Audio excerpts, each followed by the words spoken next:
2 beers, all right? One for me, one for me mate. That's not a knife, this is a knife. Crocodile Dundee wasn't supposed to be a blockbuster. It was an Aussie gamble with a TV comedian nobody outside Australia had heard of. But behind that laid-back grin and the croc-tooth hat, nothing was simple. The star rewrote scenes on napkins. The crew nearly quit in the Outback heat. And one iconic moment was improvised entirely because the actor forgot his lines. These are 20 weird facts about Crocodile Dundee. And the bonus, a real-life croc hunter who inspired the character and hated what Hollywood did with his story. Throw another shrimp on the Barbie. This one's about to get wild. Number 1, from bridge rigger to movie star. Hey, you might notice by that. Paul Hogan wasn't an actor. He was a rigger on the Sydney Harbour Bridge, climbing steel towers, hauling cables, earning honest pay with calloused hands. Every morning he'd strap on his gear and scale hundreds of feet into the sky, working alongside other blue-collar blokes who never dreamed of Hollywood. Then one day in 1971, he appeared on a talent show called New Faces as a joke, doing a comedy bit about construction workers. He wore his work clothes, spoke in his natural accent, and roasted the pretentiousness of show business. The audience loved it. He won. And suddenly, this blue-collar bridge worker was on television. By the early 1980s, he was famous in Australia for tourism ads where he'd grin at the camera and invite Americans to visit. "I'll slip an extra shrimp on the Barbie for you." The ads were charming, cheeky, and practical. Tourism to Australia jumped, but Hogan wanted more. He wanted to prove he wasn't just a pitchman with a smile. He was a storyteller. So he sat down with a pen and started writing. No screenwriting courses, no Hollywood connections, no agents telling him what would sell. Just instinct and a character he'd been building in his head for years. A bushman who could wrestle crocs, charm city people, and navigate both worlds without breaking a sweat. That character became Mick Dundee, and the rigger from the bridge became a movie star. But he never forgot where he came from. Number 2, written on bar napkins. And we're at the same time, one at the same time, a national television celebrity. The script didn't come from a writer's room. It came from bar napkins, hotel notepads, and late-night conversations between Paul Hogan and his writing partner, John Cornell. The two had worked together for years on Hogan's TV show, building comedy that felt authentic, never forced. They'd sketch out scenes over beers, argue about dialogue structure, laugh at their own jokes, then tear it all up and start over. The writing process was messy, organic, and collaborative. The story was deceptively simple. A New York journalist travels to the Australian Outback to interview a legendary crocodile hunter, then brings him back to Manhattan, where he's entirely out of place but somehow thrives. It was a fish-out-of-water tale but flipped twice. First, the journalist is out of place in the bush, stumbling through mud, terrified of snakes. Then Dundee is out of place in the city, confused by bidets and revolving doors. The structure was clean, the humor was warm, and the character was unlike anything Hollywood had ever seen. Not a cowboy, not a spy, not a superhero, just a bloke with a knife and a smile who treated everyone the same, rich or poor, black or white, human or crocodile. Studios didn't know what to make of it. They couldn't categorize it, couldn't compare it to anything that had come before. So Hogan and Cornell decided to make it themselves. Self-funded, independent, risky as hell. Because sometimes the best stories are the ones nobody else believes in. Number 3, Hollywood said no. Are you leaving us, Mick? You going back home? No, I thought I'd go walk. Before Crocodile Dundee, Australian films didn't travel well internationally. Mad Max had broken through, but that was dystopian action with Mel Gibson and explosions. This was a comedy about a guy who lived in the bush and didn't understand escalators. American distributors were deeply skeptical.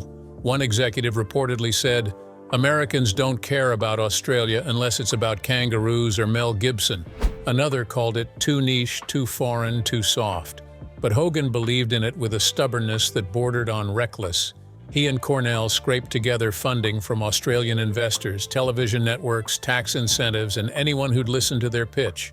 The budget was tight, around 8.8 million Australian dollars, which was roughly 6 million USD at the time. Modest by Hollywood standards, tiny for an international film with location shoots on 2 continents, and they knew the stakes. If it failed, Hogan's career as a serious filmmaker was over before it began. He'd be the bridge rigger who got lucky once on a talent show and lost it all on a crocodile movie nobody wanted to see. The Australian press was already skeptical. Critics wondered if Hogan was out of his depth, but he didn't flinch, didn't panic, didn't compromise. He built the film piece by piece, betting everything on a character most people outside Sydney had never heard of. And when the cameras finally rolled, he knew one thing for sure. Win or lose, he'd made it his way.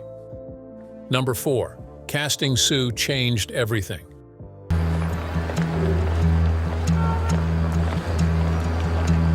Casting Sue Charlton, the New York journalist, wasn't easy.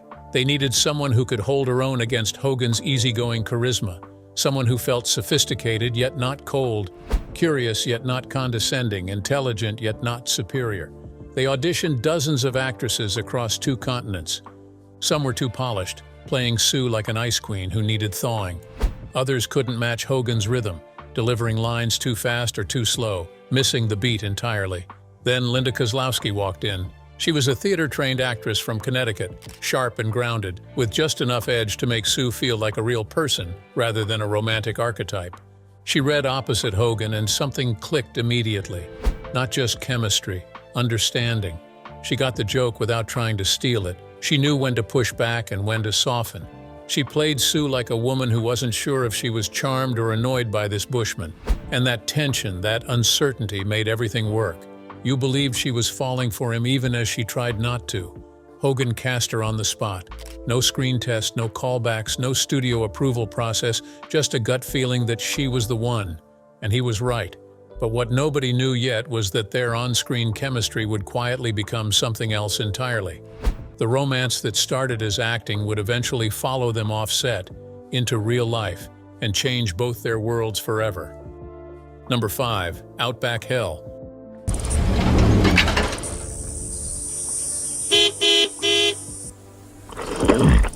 Shooting in the Australian Outback wasn't a vacation, it was survival.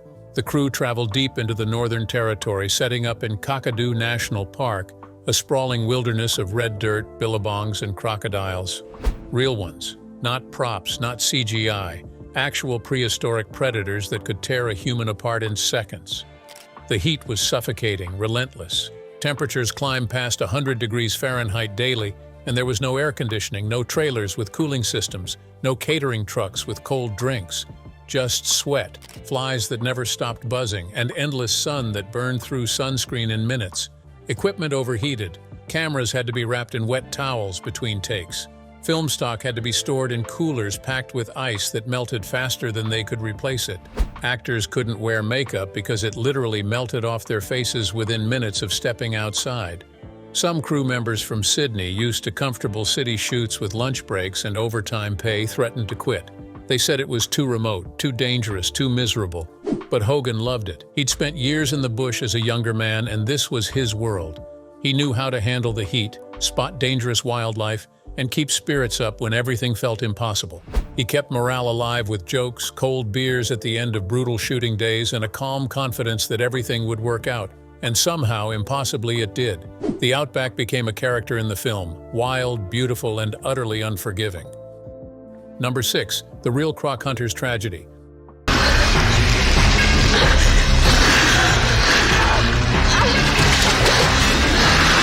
The crocodiles in the film weren't all animatronics or puppets. Some were real, and the wranglers who handled them were legends in their own right. Men who'd spent decades working with Australia's most dangerous predators.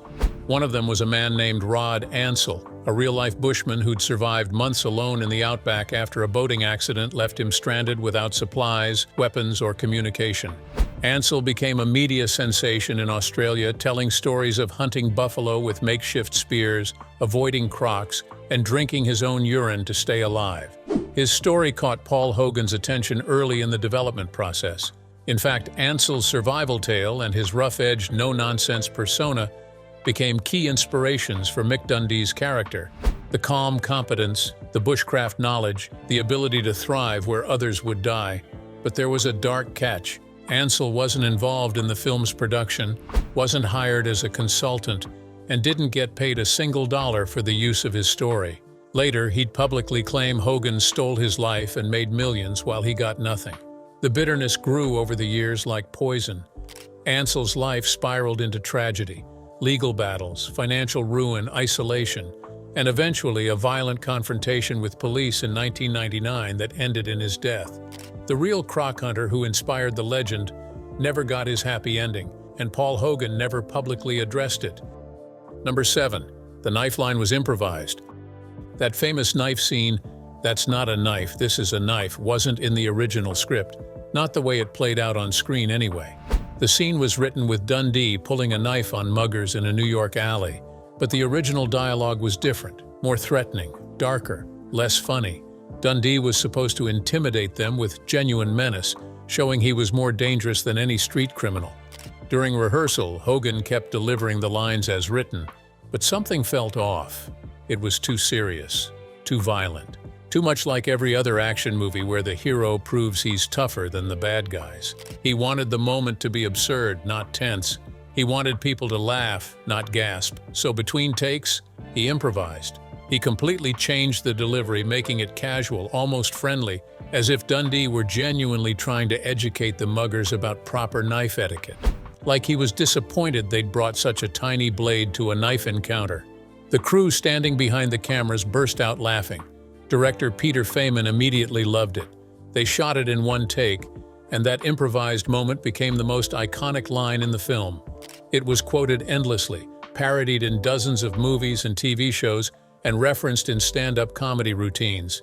It turned a simple mugging scene into a cultural touchstone that defined an entire character, all because Hogan trusted his instincts and refused to play it straight.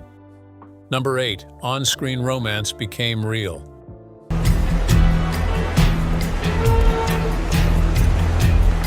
Linda Kozlowski had never been to Australia before filming. She arrived in Sydney jet-lagged, culture-shocked, overwhelmed, and immediately thrown into the chaos of production. No time to adjust, no time to rehearse, just straight into the costume and out into the Outback heat. The schedule was brutal, unforgiving. Long days shooting in 100-degree temperatures, then straight to New York for the second half of the shoot, where the pace somehow got even faster. She was physically and emotionally exhausted, but she kept up. She matched Hogan scene for scene, never complaining about the conditions. And somewhere along the way, during those endless days in the Outback and late nights in Manhattan hotels going over script changes, she and Paul Hogan grew close, very close. At the time, Hogan was married to his first wife, Noeline, and had 5 children back in Australia. But the connection with Kozlowski was undeniable, magnetic, impossible to ignore. It wasn't a scandal yet. It was just 2 people falling for each other in the middle of making a movie, drawn together by long hours, shared exhaustion, and an intimacy that went beyond acting. They kept it quiet, professional on set, private everywhere else. But those who worked closely with them could see it, the looks between takes, the energy when they were together. And years later, after Hogan's divorce, the two would marry. The on-screen romance became real. And for a while, it seemed like the fairy tale extended off camera, too. Number 9. Guerrilla filmmaking in New York.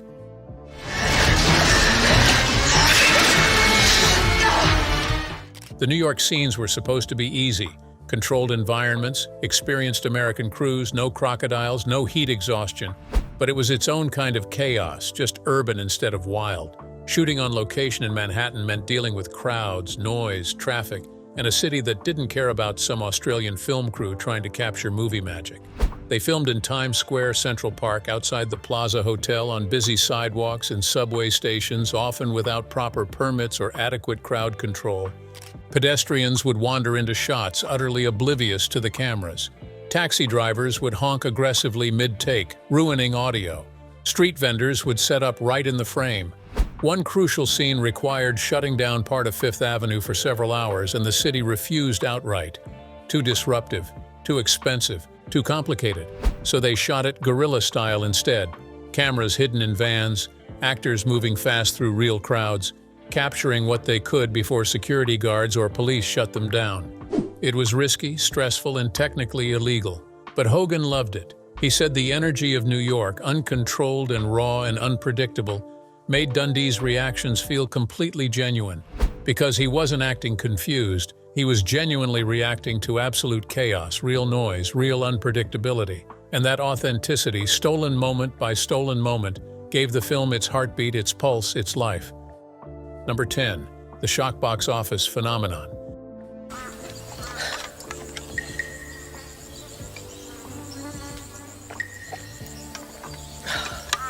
Nobody expected Crocodile Dundee to become a phenomenon. When it premiered in Australia in April 1986, it was well received. Aussies loved seeing their country on screen, loved Hogan's humor, loved the pride of watching a homegrown film succeed. But when it opened in America 5 months later, something strange and unprecedented happened. It exploded. Not a modest success, not a respectable showing.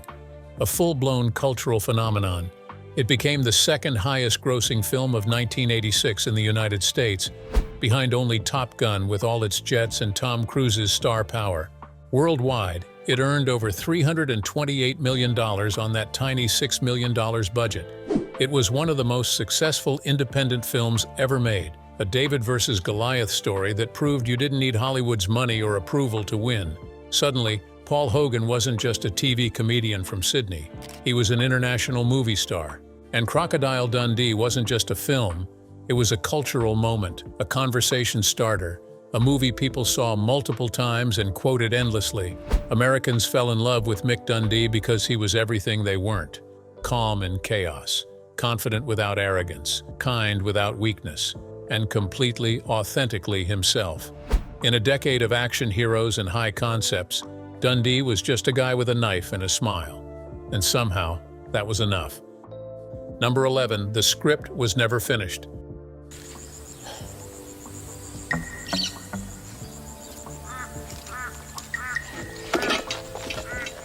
Most films lock their script before filming begins, not Crocodile Dundee. Paul Hogan carried a notebook everywhere on set. Between takes, he'd scribble new dialogue, rework scenes that felt flat, toss out jokes that didn't land during rehearsal. Director Peter Feynman didn't fight it, he encouraged it. They'd shoot a scene, watch the playback, and if it felt wrong, they'd reshoot it differently. Sometimes completely differently. One scene in the Outback where Dundee calms a water buffalo was supposed to be tense, almost dangerous. Hogan rewrote it on the spot as gentle, nearly meditative, and it became one of the film's most memorable moments. The crew learned to expect changes. Actors stopped memorizing lines word for word because they knew Hogan might hand them something new 5 minutes before rolling. Linda Kozlowski later said she'd never worked on a film where the script felt so alive, so fluid. It kept everyone on their toes, forced them to stay present, to react honestly rather than recite. And that looseness, that willingness to trust instinct over structure, gave the film something rare. It felt lived in, not polished, real. The script wasn't sacred, it was a starting point. And every day on set was a chance to make it better. Hey, pretty wild so far. If you're enjoying this Outback madness, go ahead and hit that like button or subscribe, because trust me, what's coming next gets even crazier.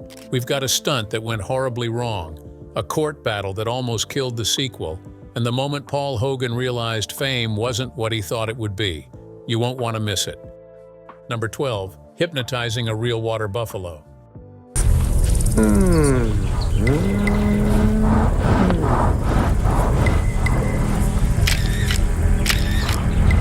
The famous scene where Dundee hypnotizes a water buffalo wasn't special effects or movie magic, it was real.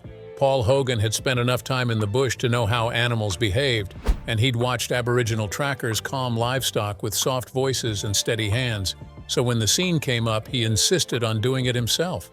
No stunt double, no animatronic bull, just Hogan, a massive water buffalo, and a crew standing way back with cameras rolling and fingers crossed. He approached slowly, speaking in a low, calm voice, never breaking eye contact. He placed his hand gently on the animal's head, right between its horns. The buffalo went still, completely still. The crew was stunned. They thought it was luck. Maybe the buffalo was just tired from the heat. But Hogan did it again on the second take, and a third. It wasn't magic. It was patience, confidence, and a man who understood that animals respond to energy, not fear.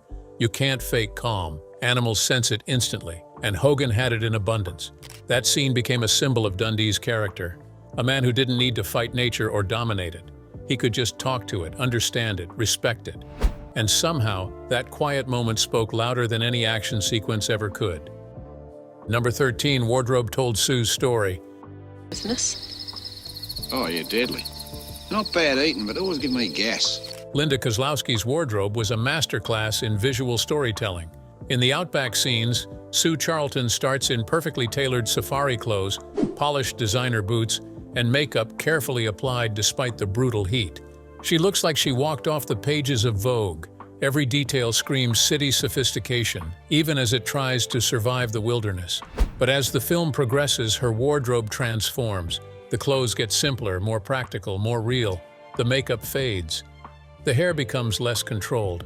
By the time they reach New York, she's still polished, still put together, but something fundamental has changed. She's looser, more comfortable in her own skin, less concerned with maintaining the perfect image. The costume designer deliberately mapped this transformation, tracking Sue's emotional journey through fabric, color, and silhouette. But Kozlowski made it work through performance. She didn't play Sue as a city snob condescendingly learning from the simple bushman. She played her as a woman slowly realizing she'd been wearing armor her whole life, hiding behind expensive clothes and professional distance. And slowly, gently, without even realizing it was happening, Dundee helped her take that armor off, not by demanding it, just by being himself, by showing her that authenticity wasn't weakness, it was a strength. Number 14. Chaos at the Plaza Hotel.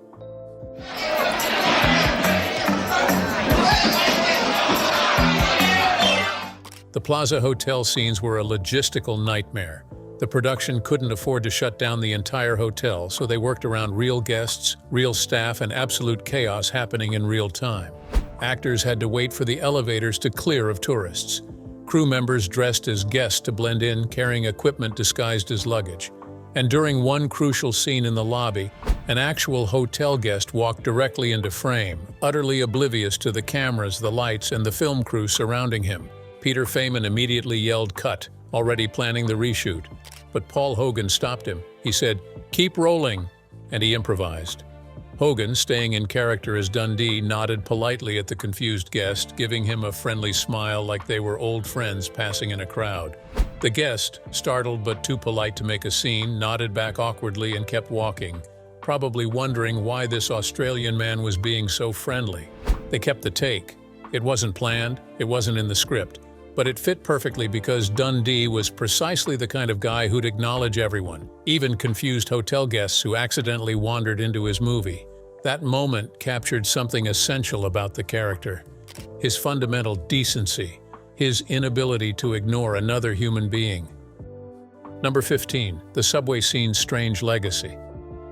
For how long? Long as it takes. What's the quickest way out of town? If you're looking for adventure, there's a subway about 2 blocks that way. That subway scene where Dundee meets a trans woman became one of the film's most debated moments. In 1986, it wasn't controversial, it was just funny. Dundee, confused by his attraction to a beautiful woman, gently checks to confirm his suspicions. When she smiles knowingly and walks away, he's not disgusted or violent, just surprised. He shrugs it off and moves on. At the time, test audiences laughed. It was played as innocent curiosity, a bushman learning that the city operates by different rules than the Outback. The scene passed without incident, without protests, without controversy. But decades later, it became a flashpoint. Some praised it for being surprisingly progressive for the 1980s. Dundee wasn't threatened by difference. He didn't react with anger or violence. He just accepted that the world was bigger and stranger than he'd imagined. Others criticized it for being invasive, for making trans identity a punchline, and for treating a real person's life as a joke for audience entertainment. Paul Hogan never apologized for the scene, but he also never aggressively defended it. When asked about it years later, he just said it was a different time. And maybe that's the most honest answer. The scene exists in a strange space now, a relic of an era when Hollywood didn't think twice about moments that would spark fierce debates 30 years later. Number 16. Hogan's broken hand. During filming in New York, Paul Hogan broke his hand, not in a carefully choreographed stunt, not during an action scene. He punched a wall during a lunch break after a heated argument with one of the producers about the film's pacing and tone. The producer wanted faster cuts, snappier dialogue, and more conventional comedy beats. He kept pushing for the film to feel more like a typical Hollywood comedy. Hogan wanted space, silence, room for moments to breathe. He wanted the humor to come from character, not from rapid-fire jokes.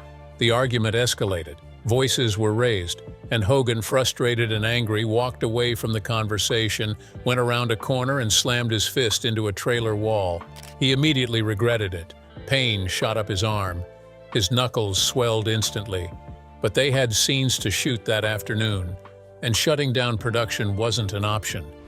The budget was too tight, the schedule too demanding. So Hogan wrapped his hand in ice, then in bandages, hid it behind props whenever possible, held the famous knife in his other hand when he could get away with it, and powered through the pain. If you watch the New York scenes closely, you'll notice Dundee's right hand is suspiciously out of frame in several shots.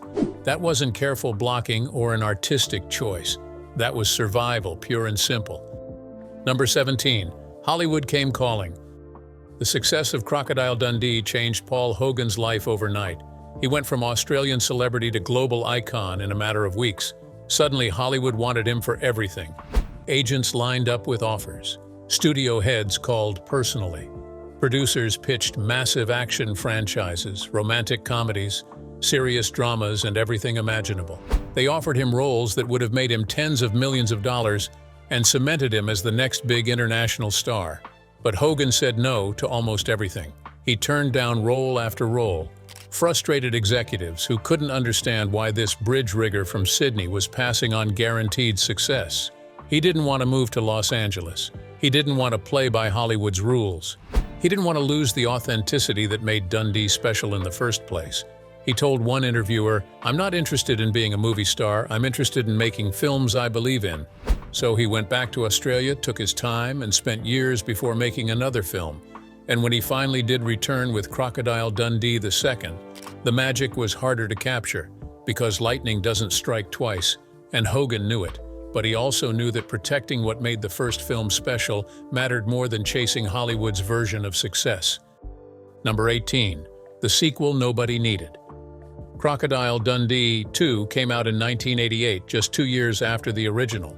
It made money, a lot of money. Over $239 million worldwide, making it one of the highest-grossing films of that year. But it wasn't the same, and everyone knew it. The charm of the original came from discovery, from watching two worlds collide and learning about both in the process. The sequel tried to reverse the formula, bringing New York danger and Colombian drug cartels into the peaceful Australian Outback. Suddenly there were shootouts, car chases, and explosions. Dundee wasn't a gentle guide anymore. He was an action hero. The film had bigger set pieces, higher stakes, and more elaborate stunts, and somehow less heart. Critics were mixed at best. Fans showed up opening weekend because they loved the first film, but they left theaters feeling like something essential was missing. Paul Hogan felt it too. He later admitted in interviews that the sequel was a mistake, not because it was a bad film necessarily, but because it was unnecessary. Crocodile Dundee worked perfectly as a standalone story. Dundee and Sue had found each other. The journey was complete, but Hollywood wanted more, demanded more, and Hogan gave it to them. And in doing so, he learned an expensive lesson about protecting what's special. Number 19.